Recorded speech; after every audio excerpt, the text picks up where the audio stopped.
So hebu jaribu hii sasa tuone.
You have to broadcast. Kuna pali hapo juu. Broadcast. That's what allows you to enter. Si unaona watu wanaanza kuingia. Yes. And now the good thing is here you can see who are these attendees. You have to broadcast. You have to broadcast. You have to click there. Oh. Yeah. Just almost started for you.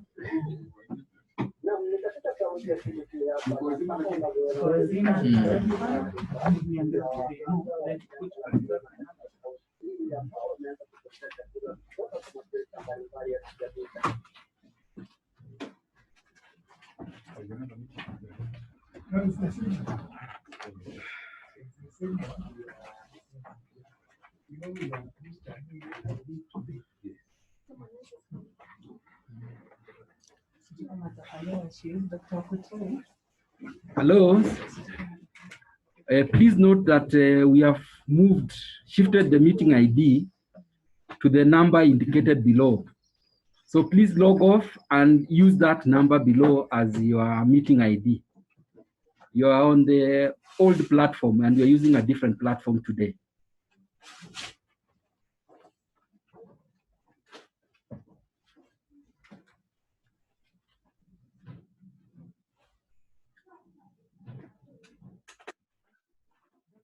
Meeting ID, can you put it? I have already put it. No, yeah.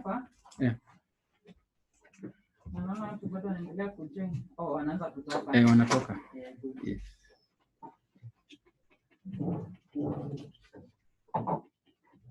Hello, please migrate from this meeting to the one indicated below, log off, and you put the meeting ID that is indicated below. Please also note the password.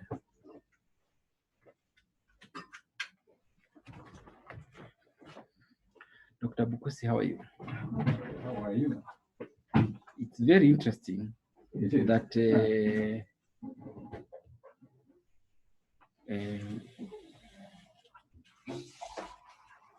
people didn't know they are supposed to migrate. Yes. Or you have put also on the old one. Eh? This old one, when you get the new ones, we'll remind them again. Yes, we'll keep on telling them to. Yes. Yeah, zinapunguka. So who did you manage to get? Dr. Oh, by the way, Okutoya anakuja. Katama will come and talk about PPEs. Katama.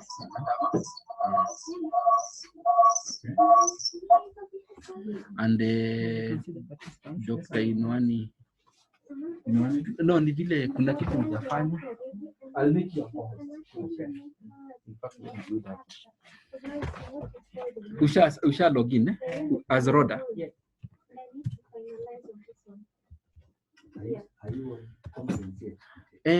By the way, Kihuga anataka umfanyie schedule meeting for tomorrow morning. For your nini? For finance.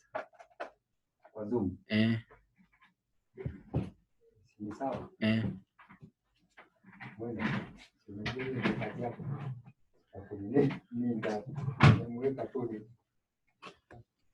Okay, so we have Katama, Katana is for PPE. PPE. Yes. Then Okutoi, Is doing she will address some of the issues to do with the Yes, okay. for trainings.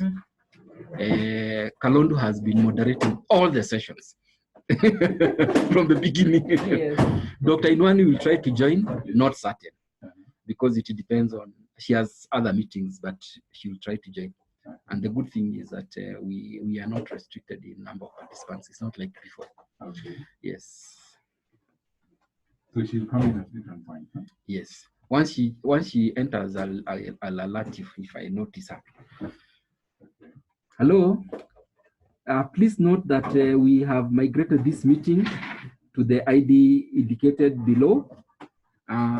Please log off and use the meeting ID number indicated below and password to log in into the new platform we are using today.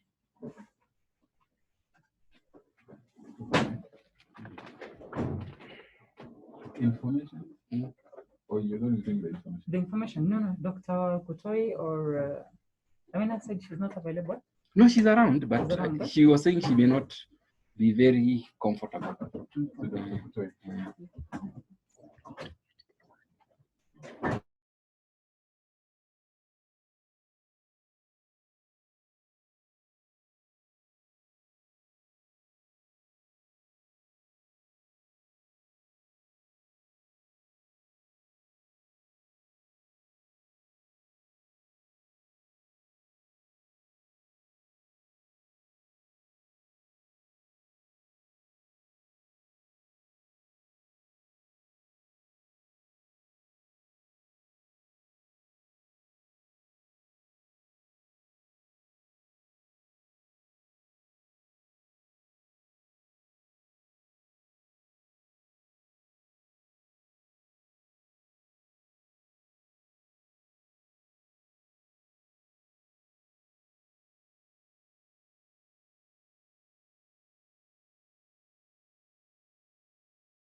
Hello.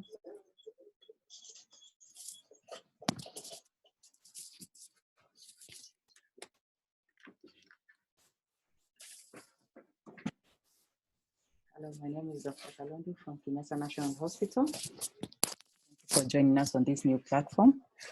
We've got a slightly bigger platform than what we had, and that's why we're requesting all of you to move here. We can still see on the other side, we have a few more people.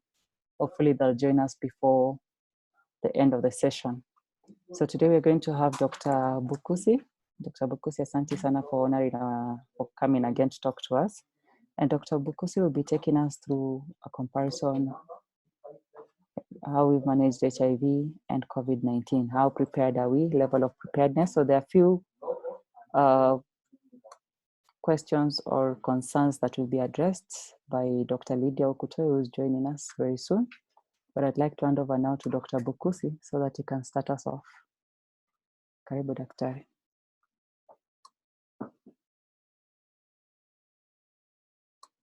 Good afternoon, everybody, and welcome again to this KNH webinar that we're having on Wednesdays. This is Mental Health Wednesday, and we are going to talk about various aspects of mental health, perhaps a more specific component of mental health. If we remember the definitions that I put across last time with regard to the WHO criteria of what the components of what mental health is are the following. One, the first criteria was being able to realize one's own abilities. The second criteria was, if you remember, was being able to cope with the normal stresses of life. Thirdly, was about being able to work productively, and I might touch on this a bit later, especially with regard to some of the stuff which we're seeing in our immediate environment where people are having difficulties in quarantine. And then fourthly, the criteria captured the ability to contribute to society. So those are the four major criteria that WHO captures under the definition for mental health. Now, of course, there's a lot of anxiety around. There's a lot of anxiety, there's a lot of fear, there's a lot of concern, all sorts of things which are still disrupting people's lives. And of course, also our own mental health. So this is what I want to focus on. The first one, realizing our own abilities.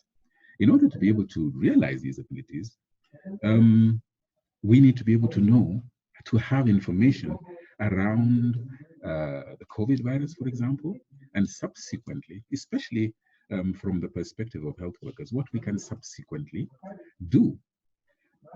With that knowledge, there's a greater sense of confidence. There's a greater allaying of anxieties. There's a greater knowledge in terms of how to explain things to other people, because very often people will ask you or ask us things because we are in the medical profession. So it is extremely important, especially for us as medical providers, to be able to have that confidence, have that knowledge, so that we can actually, in the circumstances, actually realize our abilities based on the knowledge that we actually have. Okay, there's a sign here that the volume is a bit low. I hope you can hear me a bit better now. Hello? Hello? You can hear. Okay. So I think there were some comments on the chat box. Some people were saying that they weren't able to hear. So I hope you'll be able to hear now. So that's what I'm going to be looking at. Knowledge. Knowledge which subsequently we can use as health workers to realize our abilities. And there are all sorts of expectations around us, ourselves as persons, as individuals, which we can allay and execute based on our knowledge, and also for those of us around us. So with regard to that particular component of mental health, this is how I want us to look at this particular presentation today. Now, we have a pandemic. We have had another pandemic in the past, which has raised relatively similar issues that we are going through right now. This is the HIV pandemic, and it had all sorts of concerns. And what I'm going to go through is what it is that we can actually learn from the HIV program that we can apply to what it is that we're going to go through today. If you may remember, those of you who can remember, in the late 80s and into the 90s, there was a lot of fear. There was a lot of anxiety. There was a lot of ignorance around HIV, huge anxieties. I remember being in, well, I was a student at the time. I remember being in one of the wards in Kenyatta National Hospital here when I think one of the first children was actually diagnosed with HIV. In that particular ward, this particular child had come in and come in initially with measles, then got some diarrhea, then got some pneumonia, didn't seem to be recovering for whatever reason. And eventually somebody said, okay, why don't we test this particular individual for HIV? And in order to test for HIV those days, you actually had, the patient had to be so thoroughly evaluated. The file was thick. The third year medical students had done a thorough history with all the thoroughness that third year medical students actually do. The fifth years had gone through it, the intern had gone through it, the registrar had gone through it, the consultant had made observations, and eventually a request for that particular test was provided. Now, what happened was the blood was sent for a test, sent to Germany at the time. Now, the test took 2 weeks to come back, still rotating in the particular ward that I was at the time. And when that result came back, the director of the hospital at the time, the chief nurse, the chief laboratory technologist, all sorts of every senior person literally in the hospital came down dressed for all intents and purposes in these zoot suits that people are using as they're trying to get into the wards where we're nursing and looking after our patients with COVID. And it was incredible. At that particular point in time, the patient was rushed into isolation. Doors were locked. There was a stand which was put outside the door with gowns and gumboots and gloves and face masks and everything, literally all the things that we are seeing right now with regard to COVID. That was at that particular point in time. With regard to HIV, we didn't know, well, we had some idea about what was causing it. And just like before the name COVID came in, there were issues about what we call this particular virus, HTLV coming in and LAV coming in from East and West, eventually WHO saying, let's call it HIV. Right now, we've had some consensus. Now we're calling it COVID-19 after the different kind of nameplates we started with. So it's exactly the same kind of thing. We didn't know how it was transmitted, or we had some idea, but there were huge fears about it. If you saw somebody who was too thin, that was considered a suspect at the time, avoid them. So there was distancing, even at that particular point in time, keep away from them. Burial guidelines were issued. Anybody who died at the time of HIV was buried in black plastic paper, again, within the shortest time possible, stigma.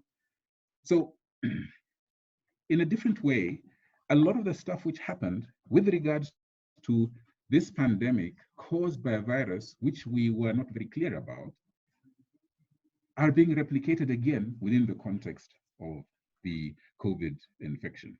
But over time, knowledge was grown around issues to do with HIV.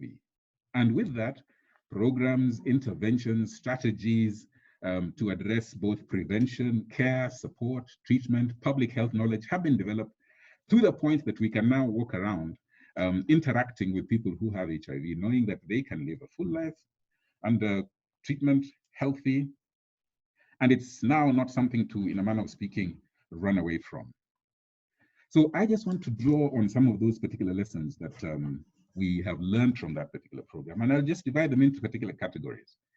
And today, I'm going to draw on resources that I actually have around me to be able to support different components of what it is I want to talk about. We'll have a brief discussion, which will be presented by Dr. Okutoi, on just basic information, because we need clarity in the information that we are providing, knowledge about what COVID is.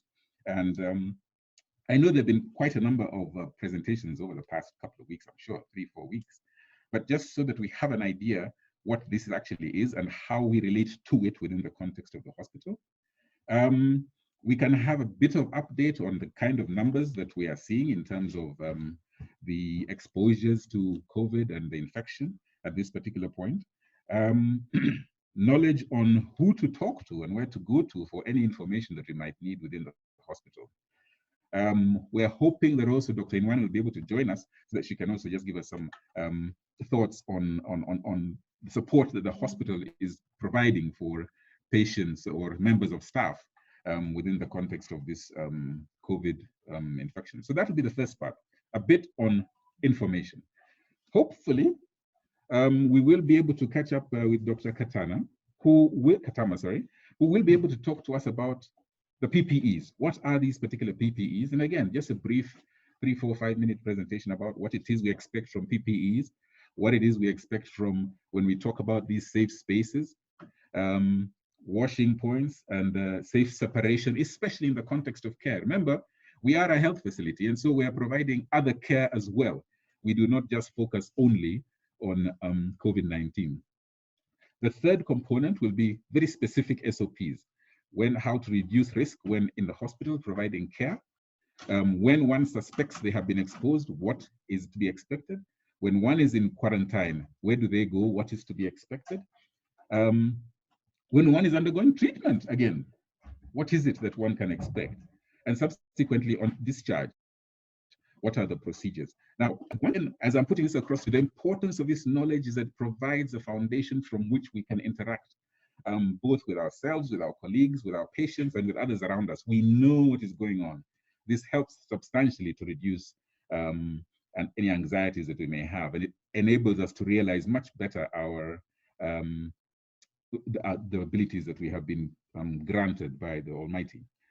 Fourthly, what is available for care?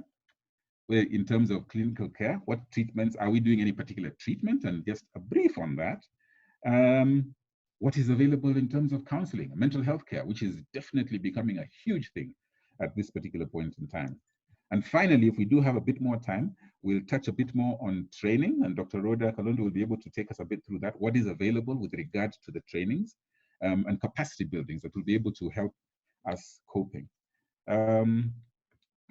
Ladies and gentlemen, like I said, 5 particular issues that we're dealing with: information, then we'll talk a bit about physical protections, then we'll talk a bit about SOPs, then we'll talk about what's available for care, and finally we'll talk about what capacity training, what capacity building abilities do we have. If we really have some time, we may talk on stigma a bit, but we might be pretty tight for time at that time.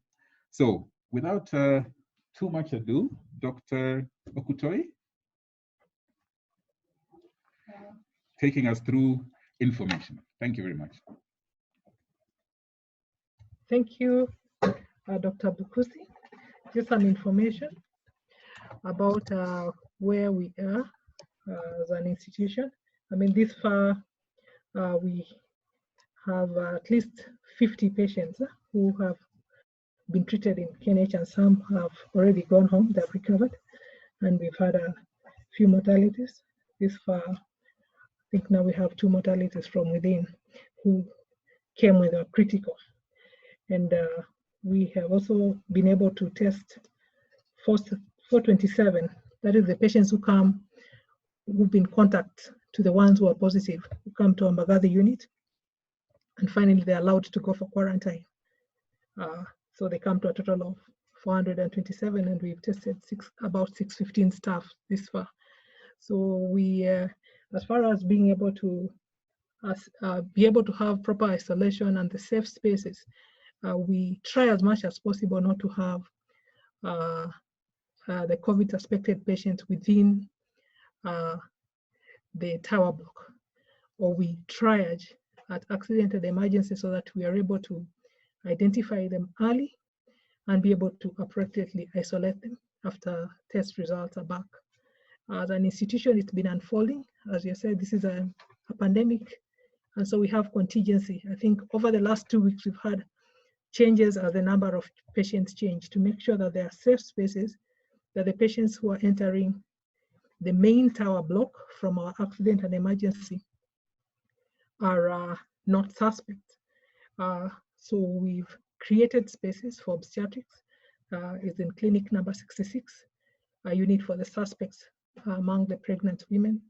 And for the rest, there have been those who come for medical emergency and surgical emergency.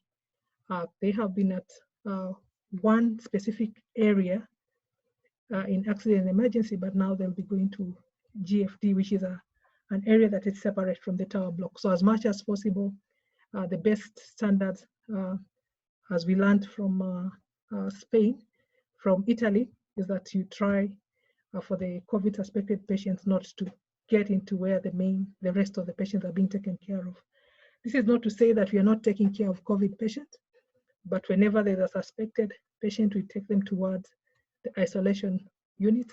But if they have a medical emergency, then we handle the emergency as we quickly try to have the test results confirmed and give appropriate safe space. Why? Because the spaces for the confirmed patients have higher need for the PPEs. It is expensive to run them. So we wouldn't want to unnecessarily have many patients going there who have not been confirmed, and it will also be exposing them. On the issues of the hospital, on how we are handling all this, we are putting together clinical and administrative SOPs. We already have our SOPs, which we used during the Ebola time, and we have those for the infectious disease unit. However, these have stretched us to the extent that we have to adapt what the ministry, WHO, and other sources, CDC, have given, so that we adapt them to our spaces. Because as you realize, the areas I've mentioned, they're unique in age. So that means an SOP has to be a document which the patient, the clinician on the ground, and even the patient are able to be appropriately directed. So we have them within the institution, but just collecting them to talk to one another, we are in the process of having all the SOPs. So in the clinical SOPs of importance is the issues of triage and case definitions, which is very clear, in line with what we've heard in the media, and coming to the management of the emergency, what to do where. That will be part of the area specialties. So surgery, obstetrics, and medicine have all defined how to manage these patients. In the recent past, we've had patients with DKA, some coming in labor, with various other conditions, but they fall in the suspect group. That means we have a uniqueness, ensuring that patients receive the medical care. At the same time, we follow the COVID-related advices to create safe spaces within the institution, in that we know this is a red line. I don't go beyond this line without having appropriate PPEs, because in our normal care, we have escalated the kind of PPEs we use, but in the COVID now area where they're confirmed positives, it is different. And for institutions to have that clear, so that the red line areas are identified and they are clear, both physically and even putting a security there to know who comes in and who goes out and how that happens. So that means that even the other patients who are working within the institutions will not meander unless they get into the ward GFD without that is an area where we have the suspect. So some of the administrative SOPs just include how we will handle the supply chain, the quarantine house. We happen to have a safe house, so how does it become a safe house, and who comes in, and how we handle the administrative issues, the billing and such in those specific areas. So this is something that involves all of us. Right now, if you go to our supply chain area, where they are giving us our PPEs, it is a whole new approach that they're having because of the numbers and the kind of requirements that the institution needs, even the whole procurement cycle approach of items. So meaning we need to give directive, and that is the essence of an SOP, in that some directive to know what happens in this specific area. It comes to matters of staff and HR and quarantine. We've developed specific forms that help us to manage the HR so that we are still productive, because we know that COVID has brought a lot of fear. So the frontline worker, when someone suspects they've been exposed, the immediate manager will give them the form and they will fill under what circumstances. And this is in line with the Ministry of Health quarantine recommendations. So when do we say that exposure happened? And if it happens, what instructions are we giving them? And when is the test done? So all these are COVID, but there are more administrative issues on how to manage HR. And these are people, so it means that also as they go for quarantine, information is given on the support that they will get. Remember that the healthcare workers, they were exposed at work. So we have a role in ensuring they get the psychological support they need as they go to the designated quarantine areas. And following that also, they know when they should have the test and when to come back to work. So I think Dr. Bukusi, I don't know if there's any other issue concerning the SOPs, the clinical treatment and counseling. I think that was for some other team. Or... Okay, well, thank you very much, Dr. Kutoi. Thank you very much, Dr. Kutoi. There are just a couple of things. Once again, in the name of getting clarity on the kind of knowledge that is available, kind of equipment or support that is available. With regard specifically, I'll ask now a couple of questions. With regard to the PPEs, what exactly is available? We understand we could have masks, but in the context of when we are now providing services in the hospital, different areas, obviously we have some high-risk areas, perhaps find those ones for us, and then the rest of areas, and what exactly staff should be wearing in terms of protection. Okay, so since we are aware that COVID is transmitted by droplet, it means that we categorize the aerosol generating procedures as high risk and the non-aerosol generating procedures as low risk. Some literature classifies something as moderate risk, but I think for our purposes, it's been difficult to have that moderate risk. So it's either low or high risk. And so for the high risk areas, the idea is to totally cover all your mucous membrane, that is the face, the eyes, the nose, and the mouth to be totally covered. So, and that is possible by using the N95 masks and the goggles and a visor or a face shield if you don't have the goggles. For the moderate areas, like let's say any delivery is a potential aerosol generating. So for the delivery areas, we are using a surgical mask or an N95 if it is available and a visor, because there are potential of splashes and the patients are hyperventilating. And as we are aware, it is also possible to have asymptomatic patients. So someone may have not been screened as positive, but just because of the kind of procedure that happens in some places in the critical care units, because we do a lot of suction, in fact, it's done 3 hourly in the delivery units. Those are in resuscitation rooms like in RRA1 and RRA-B, A and B in KNH. Those are areas where aerosols are highly generated. As you realize, the Dental Association canceled dental procedures because in dentistry, I think they can produce aerosols even from a rock, even from teeth. I mean, so they're all aerosolized. So that means it's potential spread. So such elective procedures have been made to stop. So that is some of the items we have. But generally, in the IDU, where we have the confirmed positive patients, or an area where there's concentration of suspects only, that is where we recommend now the use of the full hazmat suit together with the goggles and the N95. What are the other people using? I mean, like the non-IDU but aerosol generating areas, what are they using to cover the rest of their body?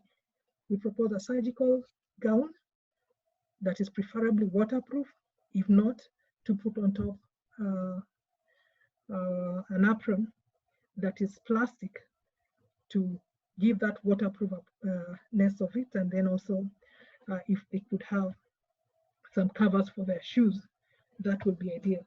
As a hospital, we're also going towards the general outfits for the staff to be those that can be left in the hospital, so that we in the future will be putting on scrubs. That is what the administration is working on, so that when you come, you put off all your clothes you came from home and have scrubs that are for work using the institution. And then now on top of that, if you are going to be in an aerosol generating area that is not the IDU, you'll put on the gown, the surgical gown. It's a long gown. And then you have your plastic apron, you have the mask, the N95, if it is in an aerosol generating area, and then you also have something for your face. So that is what we propose, and the supplies have been at times very stable. Once in a while they come low, but there are some areas where we are not compromising, because of the nature of risk in those areas. Excellent, excellent. Thank you very much. I mean, that's very useful information. And I'm sure that many of us are aware in Kenyatta National Hospital, we do have wash points. We had actually put up wash points earlier, right at the front of the hospital. And of course, we're encouraging everybody as much as is possible to wash your hands with soap as much, for this infection prevention. Okay, now very quickly, that was very useful. So that's with regards to the physical protection. We've had some basic information.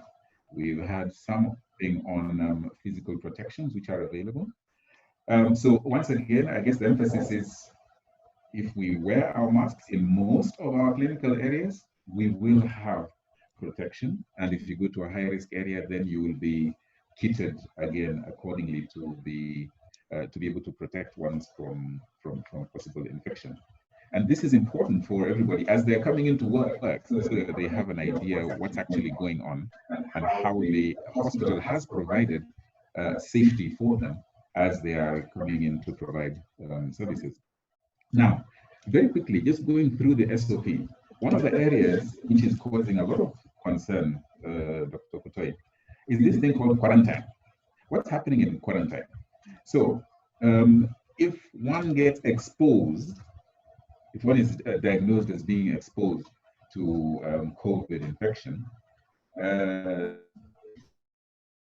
is that you will be taken into quarantine. Now, being taken into quarantine is obviously a good protective measure. But then what happens within the context of the quarantine? Now, I'm asking this, again, from the criteria of remember my criteria of mental health. The criteria of mental health, being able to realize one's abilities, being able to cope with stress, being able to work productively, being able to contribute to society. Now, one once goes into quarantine for 14 days, there's a stress there. And then going into quarantine, there's going to be a need to cope with that stress. Perhaps a provision to be able to work. As it stands right now, when you go into quarantine, is there a structure of how these days will pass, apart from the fact that you will be tested at a particular point in time? Is that for me? Yes, yes. This is what you so please. Because this really impacts on our mental health. It's true. Now, the rest of the quarantine, the one for the general public, I think it's under the government, the Ministry of Health and the team dealing with quarantine. So we can only talk of how to advise them to have that time be productive or to reduce the stress, because it is now clear that people are not allowed to quarantine at home at this point in time. A few staff who were exposed recently are also not quarantining at home, but we had to negotiate with them for them to appreciate that it is important for the sake of their family, for the sake of the nation, for us to take them at a safe place for quarantine. And so I'm aware that they're given a contact to the mental health, but whether they are doing some knitting or online programs when they're in quarantine, I don't know whether that is happening. But somebody in quarantine and somebody in Mbagathi IDU who are asymptomatic, to me they are the same, because a lot of the counselors in Mbagathi say the patients would want at least some more interaction with the outside world, meaning it will be good for us to have information for them to know what is happening in Kenya. And so as an institution, we're trying to get some aspects of information and media in wherever those patients are, especially those who are in rooms. So I think we have to be innovative. As time goes, we realize we need to do this, but it is not a question that I am well suited to answer. I can only talk of the need or the gap. But by first of all, making you know that you need to be in quarantine, that entry is part of the mental support, and to assure them that you'll be there to support them through. So as an institution, we have the mental health department, for which Dr. Bukusi are related to. They have been supporting those who are in quarantine. It is impossible to do a debrief together, maybe on Zoom. As an institution now, we have acquired a platform that can get many people and as often as we want. So henceforth, we will see how can we support all our staff, even those who are in quarantine, through these platforms, like let's say group counseling sessions. That is what I'm talking about, but that will not occupy your time. I think we have to innovatively enable the people who go to quarantine to know what they can do with their time, depending on what is feasible. But I am not well suited to answer that because of resources have to be factored in the COVID response. The musicians who are given 100 million allowed to support these people on quarantine, so I don't know. Okay, fine. Thank you, Dr. Kutoi.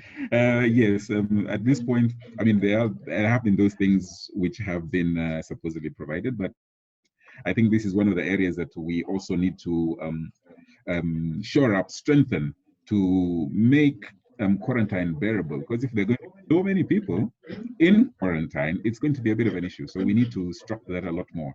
And as Dr. Kutoi said, yes, I have been related to that particular team, and we want to have it. We're hoping that it can be given the importance that it deserves, so that we can actually strengthen our responses for supporting people in quarantine. Similarly, for those who are undergoing treatment, I mean, sometimes you may be there for a while, and especially when you're waiting for your test to test negative, and it might take a while. So that kind of psychosocial support is pretty critical. As Kenyatta, of course, we have our Department of Mental Health, but it is pretty short-staffed. And given the kind of services that we're expected to run right now, we're working on it. We're developing a bit more SOPs, but once again, it's definitely going to be an HR-heavy intervention. And the thing about it is going to be there for a while. But in terms of to alleviate anxiety, this is something that we're working on, and we're hoping that we'll be able to roll out. Okay, very quickly, with regards to care, again, mostly we're talking with many medical workers, but there are also people who may not be medics, but are working in the medical system. Again, unfortunately, so Dr. Kutoi, if somebody is getting treatment, what exactly is going on? There's people in the facility who are asymptomatic, but there are others who are unwell. And do we have any information on very severe illness? Dr. Kutoi. Yes. So as an institution, we've had very few patients who are severely ill. Among the 2 mortalities, actually 3, only 2 of them were here when they came critically ill and lasted a very short time within the institution. So they were given the support, like came with comorbidity, heart failure due to ABCD, and the other one was pediatric related illness. So they were being treated appropriately to their condition, but most of the patients are just given support in terms of it is not a definitive management, so they are given the antibiotics if they're in pain, something for it, or if they need antibiotics because of the kind of investigation the doctors are doing, then they will be covered. So I think Lois and Dr. Loisa Cheng and Dr. Marybeth had covered this elaborately, that most of the patients actually, when they go to the unit, they more of just talk and find out how they're doing, if they have any new symptoms, and vital signs are taken every day, several times a day, but most don't need specific care. So are we comfortable? No, we're not comfortable. We're preparing for, they say that you should be prepared for the worst as you wish for the best. So as of today, we are trying to ensure that our 8 beds in the initial IDU all are able to support ventilatory support for the patients. So that means they will have all that critical care requires. And in case any of the indicators or indices require a certain kind of treatment to be given. But so far, we don't have any definitive treatment for COVID. So meaning that the treatment will be according to what they are presenting with or what their other comorbidities are, because they're told those with previous illnesses are the ones that are likely to get that sick and require that kind of support. So it means that we'll also have to remember, factor in what they've been being managed for and what predisposed them to get COVID. So I think in short is our experience. We've not had many sick patients, very few.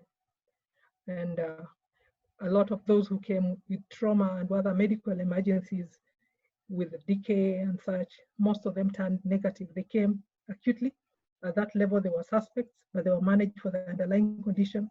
And by the time the results came, we found that they had to go to the general pool of patients because they were negative. So that is my short comment, Dr. No, thank you very much. That's, again, very useful with regards to the kind of information that we in the health field would be able to discuss with people. As you're aware, there have been all these videos which are going around. People are saying, oops, I'm here, and nobody's giving me any medicine. And well, I guess the message here is if you don't need medicine at that particular point in time, you will be observed. And should good Lord willing work it out that you end up testing negative, you'll be released and you go back to your home and back to the community. Should you, but during the course of your admission, have any other underlying condition or other manifestations, then those will be treated symptomatically at that point, or the underlying condition will be treated very specifically. And so that's just for purposes of what it is that is available for us in the hospital. Now, we're in a hospital. We want to expect to have our capacity built with regard to knowledge. So once again, we know what to do, we know what to think, we know what to say, and this again goes a long way into allaying our anxiety. So Dr. Rhoda Kalundu here is going to take us briefly through what it is that the hospital is actually doing to ensure the staff as widely as possible within the context of Kenyatta, what is available to ensure that this capacity is actually built. Thank you so much, Dr. Bukusi, for that. Sorry, let me mute this one. Okay, thank you so much for that, and thank you so much, Dr. Oktoi, for your responses. With regards to what we are doing as an institution for our staff, there's quite a lot that has been happening in the background, and I wish Katama was here she's the head of IPC. I wish she was here to be able to highlight the kind of trainings that they've been able to do at the staff level. But for now, I'll highlight on the larger scale of training. I don't have the specific numbers of staff who've been trained with regards to PPE use. So we started our trainings in March. To be specific, it was 15th March or earlier than that. And this started with a session where the consultants who have been on the front line in this management of COVID attended a symposium organized by KNH and University of Nairobi.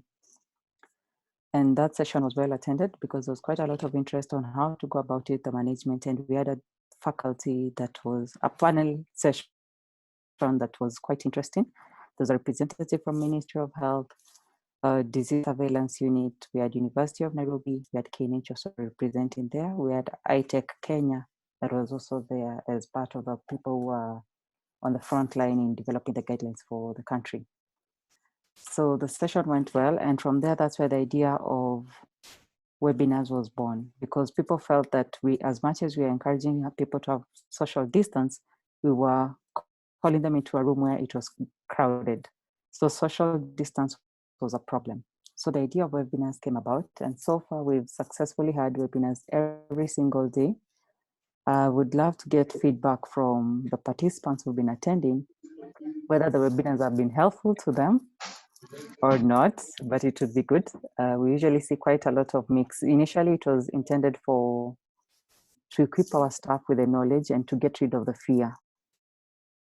Knowledge, once you feel like capacity building has been done to some extent, then fear, you start shedding off the fear slowly by slowly. So we are very appreciative. We've seen positive response whenever we have a team that is selected to go to the front line, because we've had to get more staff members to go to the front line. Whenever we see a staff member selected to go to the front line, they are receptive.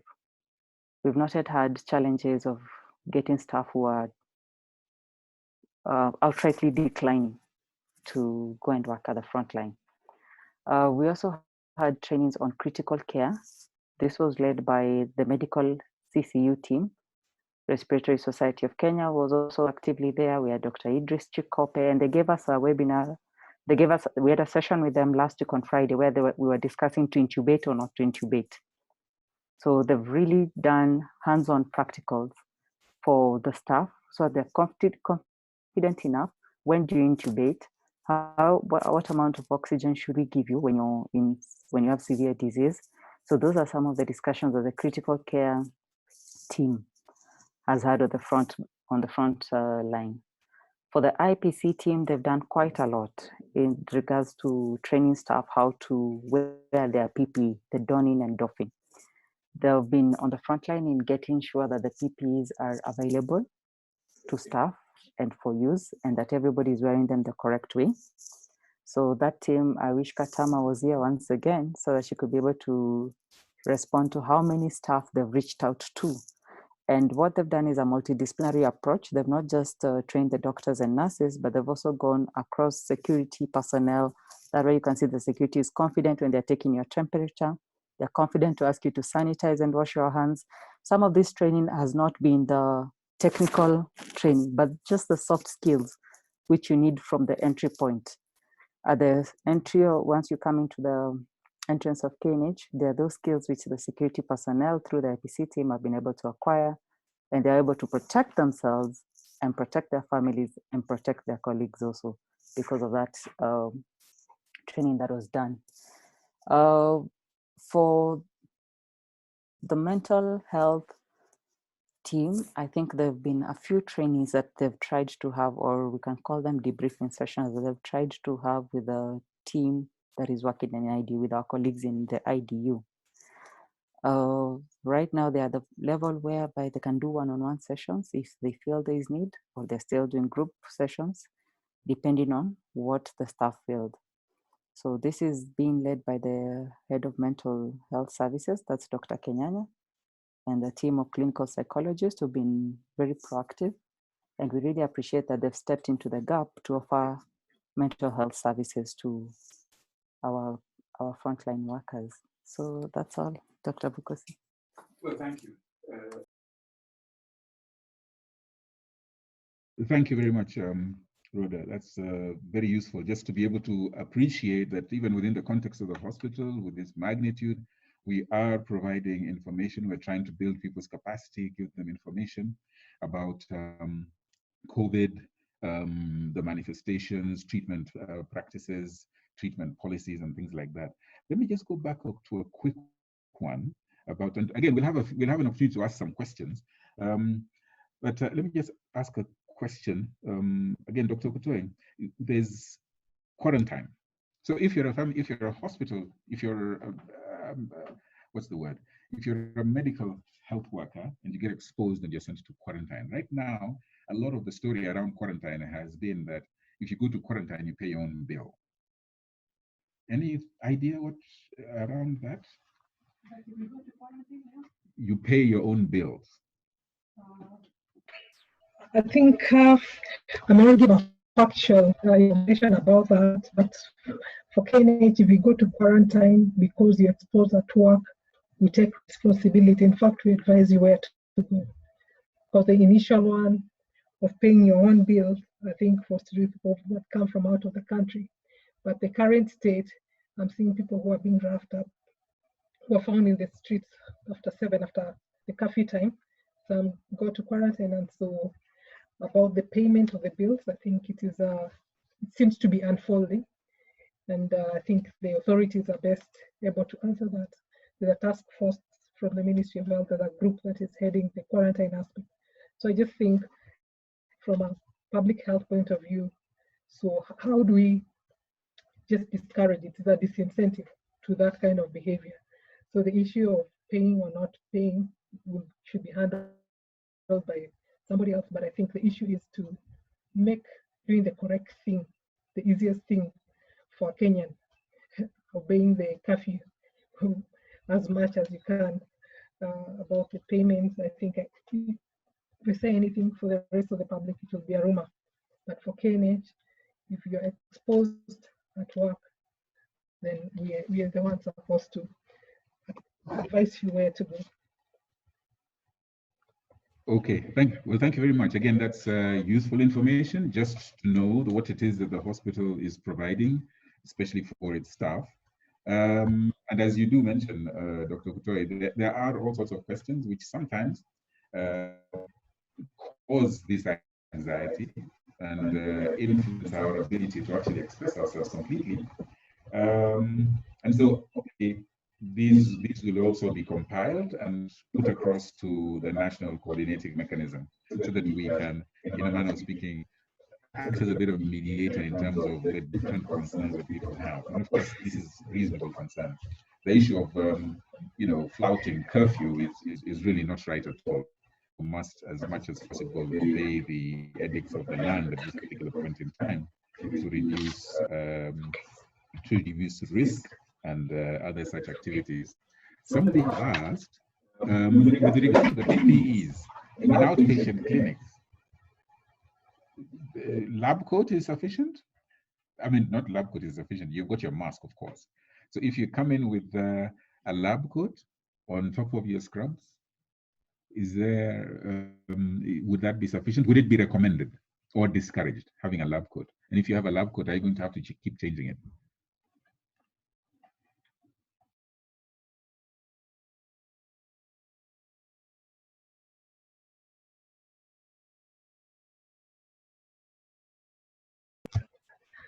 That are fairly, they also have procedures. But for now, we recommend, just like the rest of the Kenyans, plus the patients, 100% surgical mask. If it is not an aerosol generating place, then you can have your surgical mask. And now we recommend having an apron on top of your lab coat. If we have enough surgical gowns to cover all the necessary areas, then we'd go to that extent. But for now, a plastic apron on top of your lab coat and having scrubs under is the ideal that we could use for the low risk areas. But as the situation unfolds, we're being told there are some asymptomatic patients. Whether someone sheds during a symptomatic time, something still in discussion.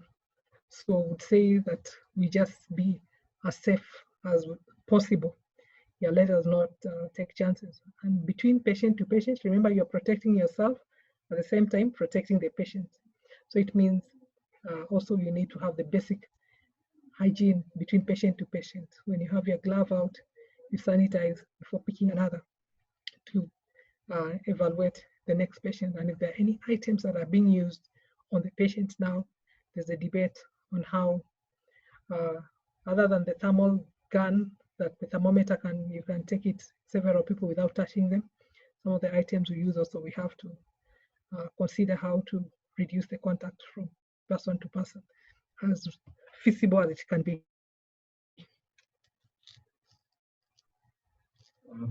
Excellent, thank you. Thank you very much again for that, that particular response. Remember, this is Mental Health Wednesday, when we do talk a lot of stuff about our mental states and our anxieties, and we're talking about here specifically what we can learn from the HIV program, which went through a lot of this, albeit over a much prolonged, a much longer period of time. This one has been much more crash course. But the good thing is we have experience from elsewhere, and those lessons, we can apply them to where we are right now. And mental health, even in HIV, still until today remains a major issue. But the good thing is various interventions have been developed. And once again, a lot of that anxiety and fear that we have, which interfere substantially with our mental health, are around lack of knowledge.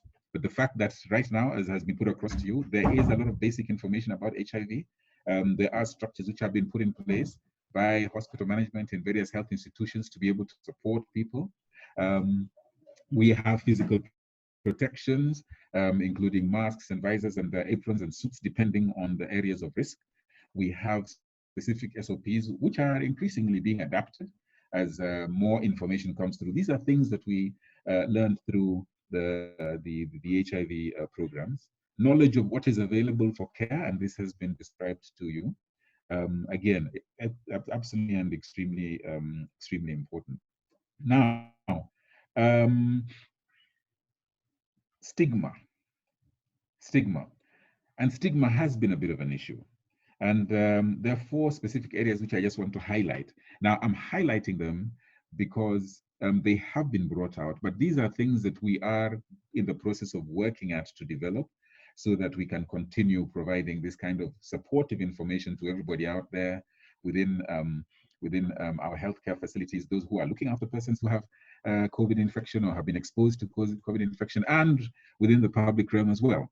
So the more, even if you do put in a few questions, which will help us support this particular component as we develop anything that we can to strengthen issues of stigma prevention and public health information. As you'll appreciate, there's some people who are responding in very interesting ways during these particular times. There are those who are, like I said, breaking curfew, they are not following directions. Those are one category of people that we'd like to look at. On the other hand, there's issues of stigma.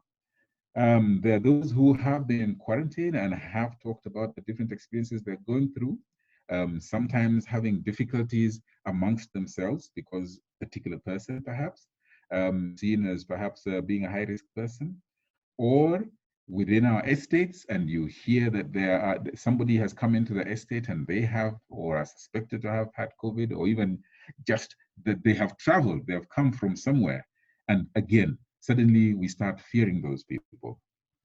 Then we have the other category of those who have gone in for quarantine and then have left.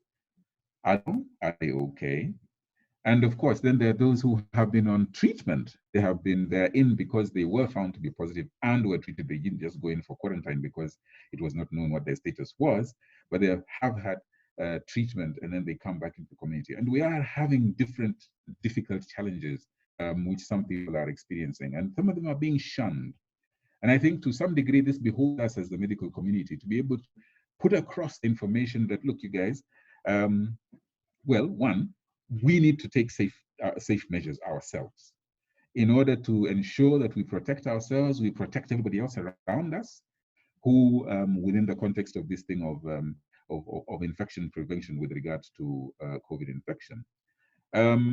Again, especially within the medical fraternity, you will be asked questions by people from all over the place, and we need to put across that information, strengthen that information, that a person who has come from quarantine, they are released from quarantine when they have been tested negative. And so there is no need to stigmatize that person. We shouldn't stigmatize anybody anyway.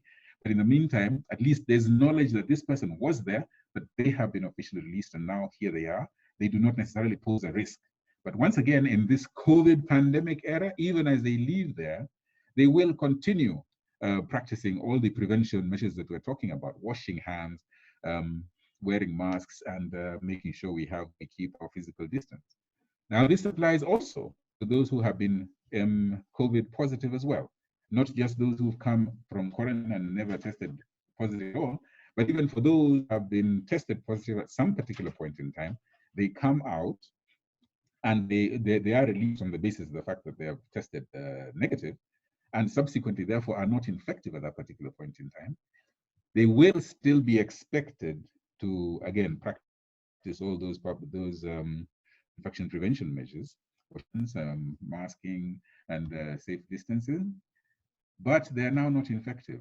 And so it's for us, to some degree, to keep spreading this message that, hey, these people are ours, and many of us are likely to be involved in one way or another. And it's for us to be able to provide that public health kind of support, that medical information, that this is us, and we are going to provide support for people who have passed through the system. There are some medical workers who obviously are also experiencing stigma itself, simply because they work in facilities. And again, the idea about spreading public health messages is something that we are working on in our different areas, and hopefully we'll have some messages which will come through. But protection must at all times be emphasized. The fact that people are still at risk has to be, but we are also asking that people take on a lot more responsible behavior as far as ensuring that their risk is reduced, and so they reduce the risk of any other people being exposed. So in brief, that's what we are going to go through this in terms of the didactic component of this particular presentation, and now we can take some questions. Once again, the issue was, what can we learn from the HIV program? And what we did learn from the HIV program is, with information, people are much more relaxed. People's anxieties go down. People know what they can do. With regard to how to protect ourselves, just like with the HIV program, we learned how to protect ourselves. And once we learned how to protect ourselves, we were able to go out and provide services as medical providers. With regard to SOPs, once we knew what needed to be done at particular points in time, in terms of risk prevention, in terms of providing actual treatment and care, providing support, once we have those SOPs, then we're able to, again, deliver services. We're much more comfortable as we do that. When we know our supportive institutions also are keen and are looking after us and listen to us also, we know that we are in a much better position to provide the services. Fourthly, when we know what kind of care is available, and especially as medical providers, when we know what kind of care is available and where that is available, and what is actually what one goes through within the context of what is available. If you are at risk, this is what you go through. If you are have been exposed specifically, this is what you go through. And if you need quarantine, this is where you will go. It'll last for this. This is the process. If you need treatment, this again is the process. And for all of them, for you to be discharged, this is what you go through, and have that information out there. Again, providing a platform from which some confidence can be generated to deliver the services. Knowing what is there, knowing the clinical support will be there. We appreciate at this particular point in time, treatment is not immediately available. There are all sorts of races around the world to try and find something, even in the form of vaccine, all sorts of preventions. But at this particular point in time, treatment is symptomatic. Recognizing that many people have underlying medical issues, those will be treated very, very specifically. With regards to capacity building, again, many of you will appreciate many in the world were actually taken through all sorts of HIV capacity building programs, which again helped alleviate anxiety. With that knowledge, you're now able to provide services, you're now able to interact. And finally, which we've just mentioned here, issues of stigma prevention. Knowledge, increases strength. Thank you very much. I'll take you back to our chair, and we can see where we go from there.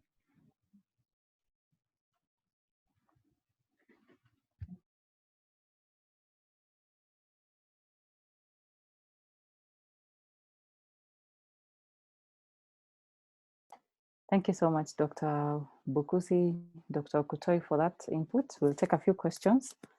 I'd seen a few raised hands. I don't know if the participants are still available to ask the question. Yes, Dr. Kaiser. Hello. Hello. Hello, Doc. How are you? I'm good, thank you. Thank you very much for this this is a very interesting and very pertinent discussion that we've had. Now, I have two questions regarding quarantine. The first statement I want to make is like, coronavirus, the novel COVID, has become the new HIV. And I happen to be one of those who had left the country and come during a time when the government declared the directive for everyone to go into mandatory quarantine. And for me, the word quarantine raises chills and fear. And I must say the fact that, you know, when people have fear, then the way the treatment tend to be quite exaggerated. I'm just wondering, in terms of the designated facilities that have been, you know, a team from mental health have trained, you know, hotel workers and generally, because there was so much stigma, we were actually treated like we have the disease. And I can tell you it was quite terrible. And there was no mental health support. It just happened because I happen to be a medical doctor. I know psychiatrists that I'll call. But I think it's something, maybe I'm just wondering if it's a plan to have, like, so say a pamphlet distributed and, you know, with helpline numbers, because it's terrible when you have to be isolated.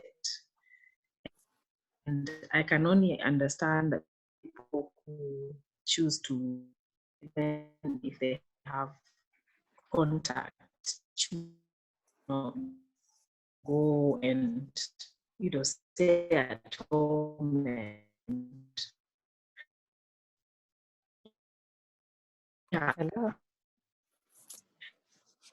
The other thing I wanted to ask about the use of quarantine facilities for people who are caught floating. Hello? Hello. Yes, we can hear you now. Hello? Hello.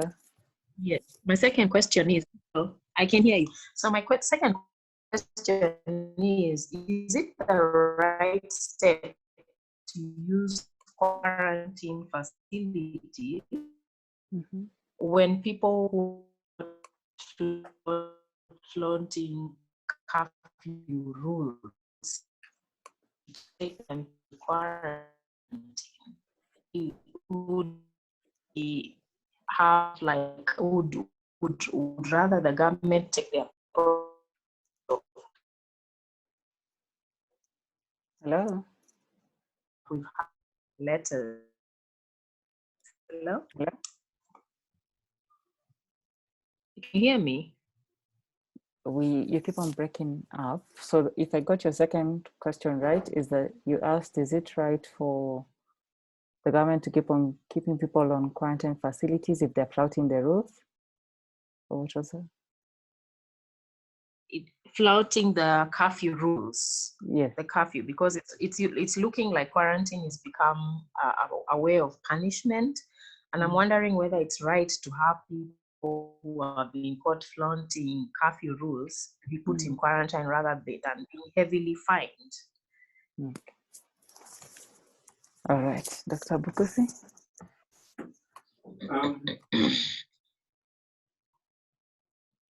Thank you very much for that that question. And well, those particular two questions. One, the experience that you went through during quarantine, and this is also what I was also just. We continue to ask ourselves. We continue to ask ourselves: are we doing the best that we can? And I was also just putting that to Dr. Kutoe here, and she put it back to me to some degree. And we are working at each other, working with each other to try to develop better support for people who are at different levels of treatment. And quarantine has definitely, it stands out like a sore thumb right now. And so there are things that we are trying to work on, especially within the mental health department, with regard to what is it that we can actually do to help support people within quarantine. Now, but once again, as Dr. Kutoe indicated, this is slightly outside our sphere of influence because it's at a higher level, but we will still put across the concerns that we are hearing from different practitioners, definitely, and people who have gone through it in different ways. But this definitely needs to be addressed. This quarantine, 14 days. If you remember, once again, my criteria for mental health, criteria 3, criteria 4, criteria 3 is being able to work productively. If you're just sitting there for 14 days doing nothing, your mind starts to go numb. If, on the other hand, you have to get an extension, then you don't even know what to do. People make all sorts of choices. So we definitely need to put some structure in our facilities as for that particular purpose as well, and provide opportunities for some form of communication. And I'm sure these are things that are going on, but we will also just present these as observations from the field, so to speak. With regard to the question, if I'm not wrong, and if I didn't get it wrong, you're talking about quarantine for people who flout curfew rules. Again, that's it's kind of beyond our purview. You know, in terms of this is now administrative. I guess one of the things that one could talk about is that, look, is there a medical perspective to this? Now, are you simply just being a person who disregards the rule of law? I'm not completely sure there's a medical perspective, but there's a psychological. I mean, some of the things that we have seen on the social media, the way people behave, there's probably a concern that needs to be much more significantly addressed. And again, there are a few people who are actually trying to look at these things so that we can put them out to the larger coordinating body and make recommendations as to what can be done. So both of those issues are absolutely critical. Very many people are complaining about quarantine right now. And there are a lot about the quarantine itself is about mental health issues. And we are trying to make recommendations about what best to do to enable people to go through that time. The determination as to who goes into quarantine, as I said, is touched beyond us, but we can make our recommendations as well.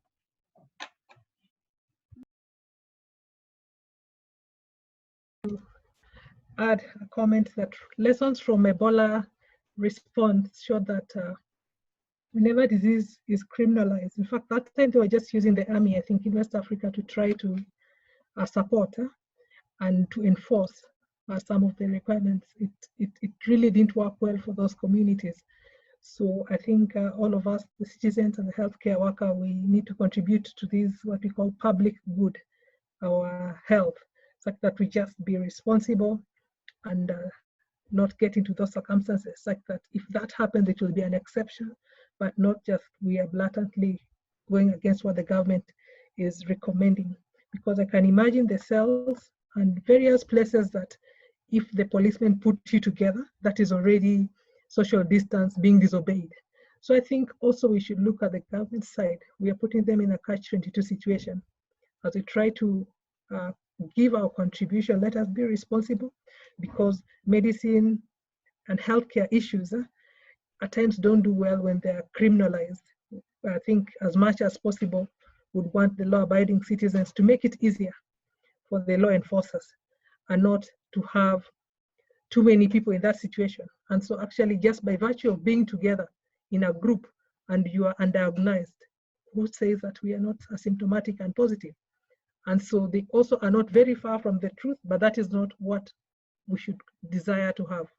We should, as a country, as a society, contribute to this public good, which is our health, adhering to what we are being told by MOH. Thank you. All right, thank you so much for those responses. But I'd like to also ask a question. Yesterday we saw a clip or a video clip that was going around in the media of 50 Kenyans. Let me call them Kenyans, let me not call them detainees. 50 Kenyans who managed to, I'm sorry, one of the computers is on. 50 Kenyans who managed to escape the KMTC quarantine center. This issue of forced quarantine, I think it's still a very sensitive issue. There's room for mental health specialists or experts to step in and find out how do we handle it better. We really wouldn't be happy to wake up one day and see somebody committed suicide in those facilities because of the pressure that they felt that they were going or they were undergoing. So my question is, how do we handle this issue of people who managed to escape? And right now, yesterday we were told that authorities are going to look for them and track them and bring them back to the facility. How do we come in, or how will mental health, how should a mental health expert step into that gap and support that process?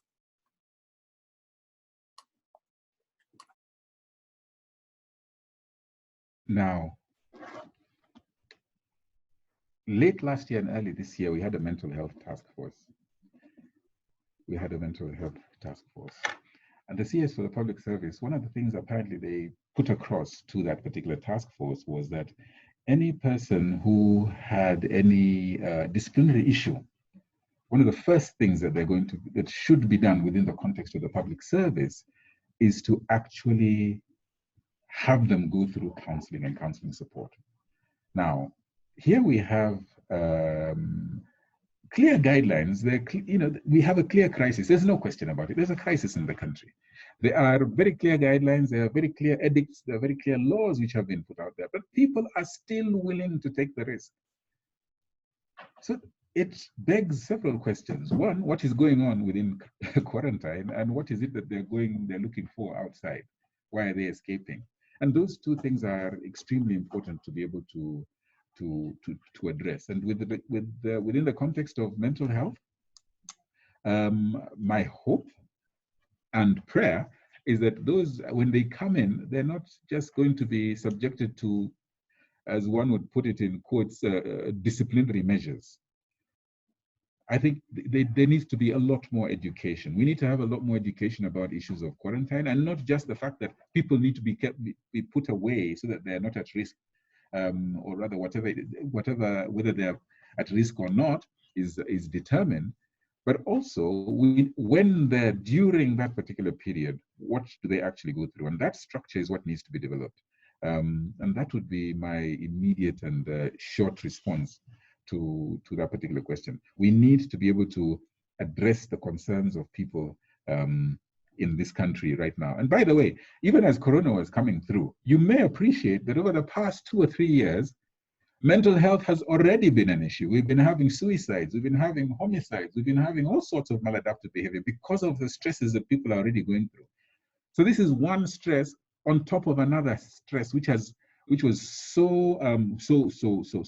the magnitude of which was so large that the president had to have mentioned it X times last year and actually set up a task force for it to make up recommendations. So our mental health, we have issues. There's no question at this particular point in time. And what COVID has brought about in terms of this restrictive kind of behaviors, which are for our own good, there's no question about it, is provided that opportunity for some of the mental health issues to actually be addressed. And it would be wise if it were possible to be able to, once again, like I said, provide structure, provide that counseling support within the context of quarantine, and not just because people ask for it. Put it across there as something that we're offering as a standard. First of all, just take everybody through it. And then, as you're educating people, you'll be able to pick out people who might want more one-to-one kind of contact. But everybody needs information at this point in time. Everybody needs structure as they're going through quarantine. And like I said, that's my brief answer to that question. I have a lot more thoughts about it, but for this particular purpose, I guess that will suffice. Yeah, thank you so much for that. Alfred, hello. Hello? This is Alfred Osoti. Thank you. Yes. Yeah, thank you for the presenters for the insights. I think mental health is an aspect that is not quite well addressed, and mostly because it's evolving with time. Some of the things probably we did not know early, and we're just experiencing it now. Now, my question is the big picture.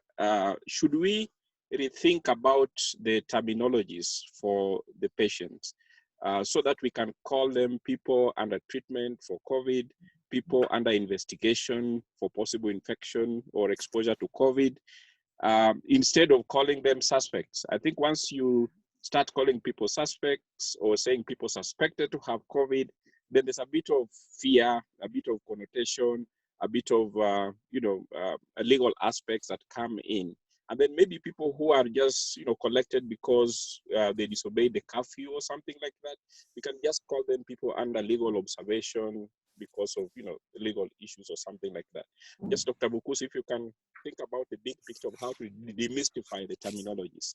Thank you.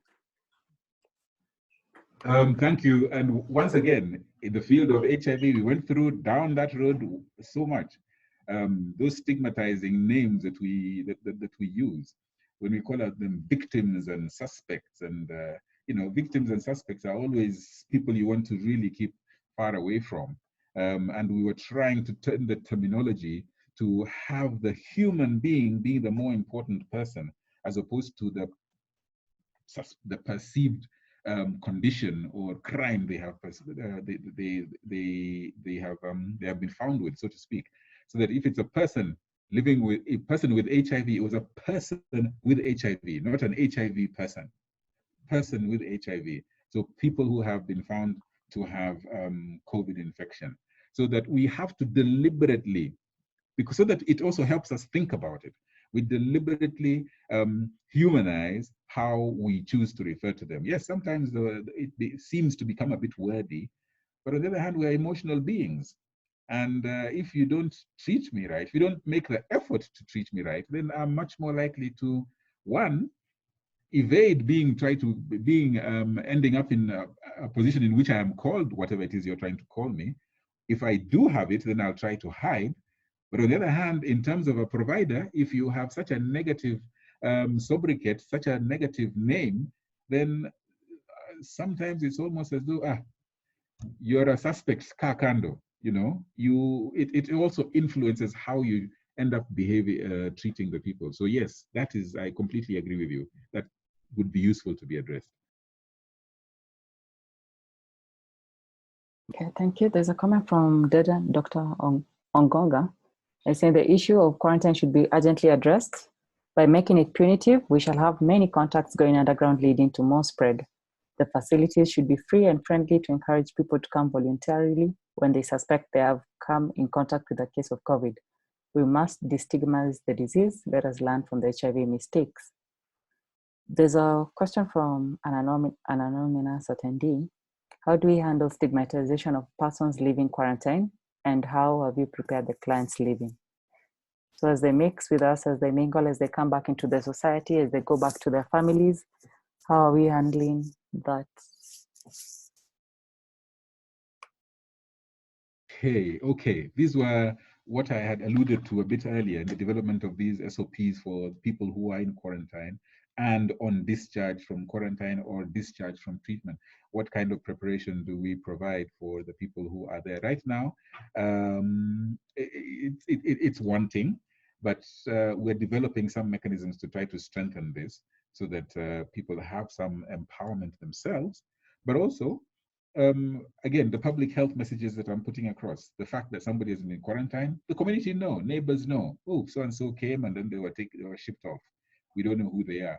So we do need to have public health information around quarantine and around going in for treatment, around the fact that you are found COVID positive, and the fact that by the time you're coming back, really you are at the same level of risk as everybody else, and all that is required of you is that you maintain all the practices that we're talking about in terms of infection prevention. So this is something that we are trying to strengthen and develop. So unfortunately, I won't be able to give you the immediate details right now, but it's definitely something that we've acknowledged and we're trying to develop. Hopefully it'll be out very soon, and so that we can be able to help people in quarantine. Thank you for that. We'll allow one more person, Lydia, to talk and ask her a question. Hello. Maybe I missed it, but what suggestion has been given in terms of how we can refer to them instead of saying suspects? Because I remember feeling that if I was one of those being called a suspect, it's the language of criminals. So maybe I missed it, but what suggestion has been given in terms of how to refer to them? Okay.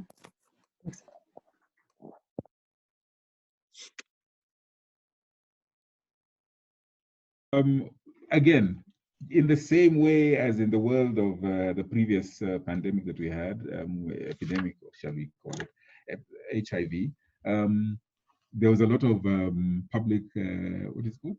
Participation in terms of what is the more acceptable name to use for persons who are found to have HIV. So at this particular point in time, perhaps we could still use, people with suspected to have COVID, people who have been exposed to COVID and are thus in quarantine, and then people who have been found to be COVID positive and are just are now on treatment. So, persons on treatment for quarantine, or rather on treatment for COVID, persons on quarantine for COVID. I mean, it's a bit of a sentence, but it's definitely much more health supportive as opposed to victims and suspects. Again, should anybody else have any other suggestion, please feel free, send them in, and hopefully we can incorporate them and come up with something that works much better, and especially as we're trying to disseminate public health messages.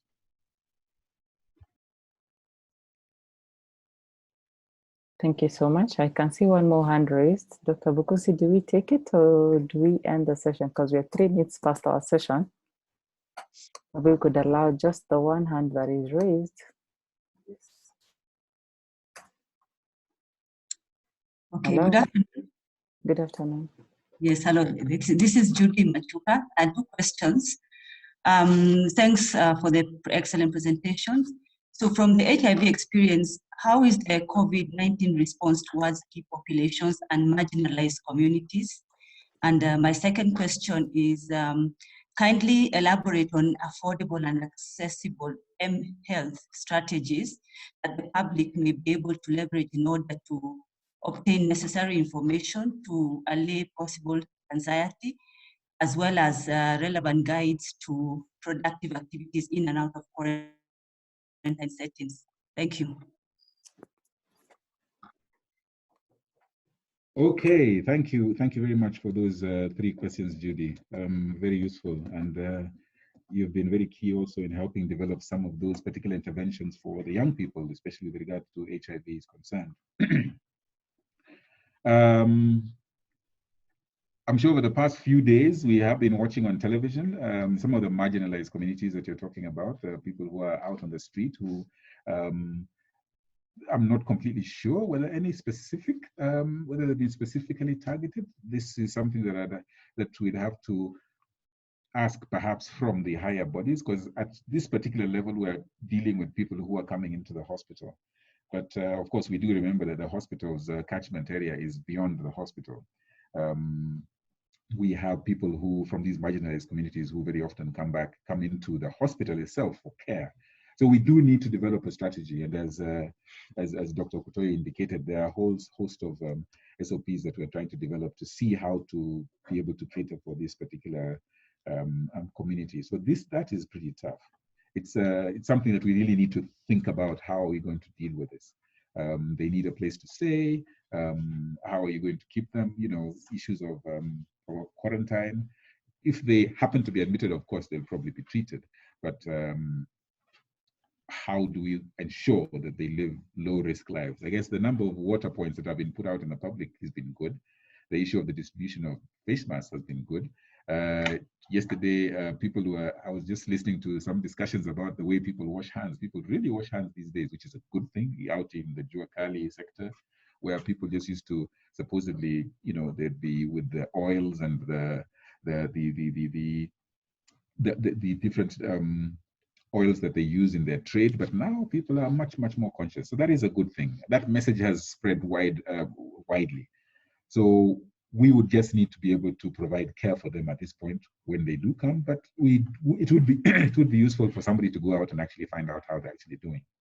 With regard to mHealth strategies, again, a good number of those are being developed as we speak.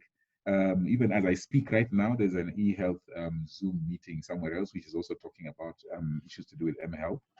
And this combines with the question that you asked in the third question you asked, issues to do with productive activities during this particular period. Again, this is one of this has forced the world to go onto the internet, to use all sorts of alternative ways. communicating, of learning, and actually applying oneself to all sorts of different tasks, including productive activity. And so I'd urge people to be able to reach out to, or rather to seek information on the internet. There are all sorts of things. And to some degree, what we are doing now, we're on the backside of the curve, so to speak, with regards to COVID. And so there are many people who are also sharing lessons that they've already gone through. And so we will continue to appreciate our own unique circumstances and try to develop our own strategies as well, but appreciating what is already out there. So we'll just be building on what others have and perhaps adapting them to ourselves. But we do have quite a bit out there in the net, with very many local organizations, whether they're counselors, they're psychologists, they're the KMA, and all sorts of other different organizations, which are providing some educative forums, which will help us to develop some of these things, both coping strategies, treatment strategies, prevention strategies, and productive activity strategies. People will, these things are increasingly becoming available. But thank you very much. I think I shall end there. Thank you.